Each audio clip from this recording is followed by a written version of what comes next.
ఈ సింగాట్ ఫోర్ట్లోనే తిరుగుతూ ఉండగా ఇది ఇల్లు ఒకటి కనిపించింది. ఈ ఇల్లుని గురించి ఎంక్వైరీ చేయగా బాలగంగాధర్ తిలక్ గారు, స్వాతంత్ర సమరయోధులు బాలగంగాధర్ తిలక్ గారు 1890లో దీన్ని ఒకరి దగ్గర కొన్నారంట. ఈయన ఈ ఇంట్లోనే ఓ పుస్తకం కూడా రచించారని ఇక్కడ చెప్తున్నారు. ఇక్కడ ఇది శిలాఫలకం కూడా ఒకటి ఉంది దీనికి సంబంధించింది. లోకమాన్య తిలక్ అంటే బాలగంగాధర్ గారి పిలుపు బిరుదు అది. మీరు చూడొచ్చు, దీనికి సంబంధించిన ఆర్టికల్ ఇక్కడ ఉంది. బాలగంగాధర్ తిలక్ గారి విగ్రహము. ఈ ఇంటిని ఫ్రంట్ వ్యూ చూపిస్తాను. చాలా ఆ రోజుల్లోనే మంచి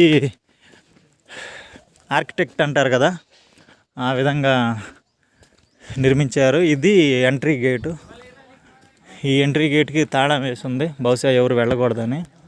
కానీ ఇల్లు చూస్తే మాత్రం చాలా ఎక్సలెంట్గా ఉంది. చుట్టూ గ్రీనరీతో, చుట్టూ ప్రహరీ కూడా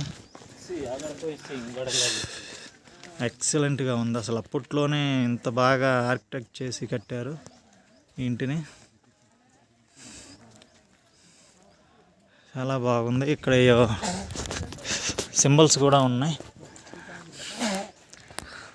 రూట్ మ్యాప్ ఏంటి వర్మ అది? వర్మకు కూడా తెలియదంట.